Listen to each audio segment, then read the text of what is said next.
जी हाँ नाज़रीन, ड्रामा सीलबेबाजी की बहू के नेक्स्ट आने वाले एपिसोड में आप देखेंगे कि इधर वली समन को कह देता है कि तुम आशी से ज़रा दूर रहो, मुझे इन लोगों से नफरत होने लगी है। जिस पर समन कहती है आशी ने तो अपना खुद रो रो कर बुरा हाल कर रखा है, जब तुम उसे देखोगे तो तुम्हें भी उस पर तरस आएगा, क्योंकि वो अपनी माँ और नानी से बिल्कुल ही मुख्तलिफ है। तुमने देखा नहीं उसका क्या हालत हो गई है। उधर आप देखेंगे कि अजरा से जब अस्मा आकर कहती है कि भाभी मैं आपका साथ दूंगी और हम दोनों मिलकर इसको इन घर से निकालेंगे, तो उस पर अजरा कहती है अस्मा मुझे तुम्हारे साथ की बिल्कुल भी ज़रूरत नहीं है, इसलिए बेहतर यही होगा तुम यहाँ से चली जाओ, इन लोगों के लिए मैं अकेली ही काफ़ी हूँ। इधर अजरा अपनी माँ को फ़ोन करती है और वो कहती है कि आपको मेरा साथ देना होगा, इस पुप्पो को मैं इस घर में नहीं रहने दूंगी। जिस पर उसकी माँ कहती है कि तुम होश के नाखून लो, अब तुम तनहा रह गई हो, जमाल तुम्हारे साथ नहीं और तुम्हारा बेटा भी अभी बहुत छोटा है।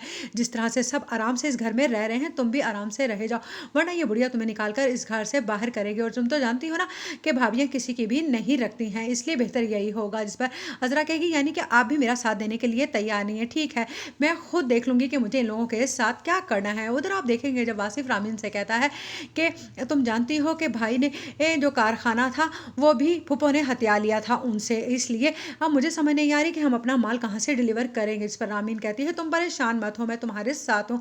जिस पर वासिफ कहता है लेकिन इतने बड़े माल का हम क्या करेंगे और इतनी जल्दी कहाँ से अरेंज करेंगे। जिस पर रामीन कहती है जितने बड़े सदमे से तुम गुजरे हो मैं चाहती हूँ कि तुम इस कदर परेशान ना हो। उधर वासिफ घर आकर फिर से अपने आप को दोष देने लगता है, जिस पर कहती है फरहत कि आप अपने आप को बार बार ब्लेम क्यों करते हैं। जिस पर वासिफ कहता है ना उस दिन मैं नाराज़ होकर जाता और ना ही जमाल भाई की ये हालत होती, मुझे लगता है कि वो फूफो ठीक ही कह रही हैं। जिस पर कहेगी फरहत वो अपना सारा किया धरा आप पर डालना चाहती है वासिफ, इसलिए आप होश से काम लें।